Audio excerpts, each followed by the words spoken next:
ನಮಸ್ಕಾರ ಸ್ನೇಹಿತರೆ, ನನ್ನ ಹೆಸರು ಸ್ವಾತಿ ಮತ್ತು ನೀವು ನೋಡ್ತಿದ್ದೀರಾ ಜಾದು ಡ್ರಾಯಿಂಗ್. ಇವತ್ತಿನ ವಿಡಿಯೋದಲ್ಲಿ ಲವ್ ನ ವರ್ಡ್ ಇಂದ ಮನೆಯನ್ನು ಹೇಗೆ ಬರೆಯೋದು ಅಂತ ನೋಡೋಣ.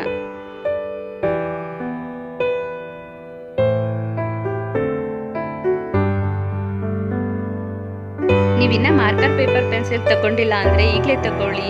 ಈಗಲೇ ಡ್ರಾಯಿಂಗ್ ಸ್ಟಾರ್ಟ್ ಮಾಡಬಹುದು.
ಇಷ್ಟ ಆದಲ್ಲಿ ಖಂಡಿತ ಲೈಕ್, ಶೇರ್, ಸಬ್ಸ್ಕ್ರೈಬ್ ಮಾಡೋದನ್ನು ಮರಿಬೇಡಿ. ಧನ್ಯವಾದಗಳು.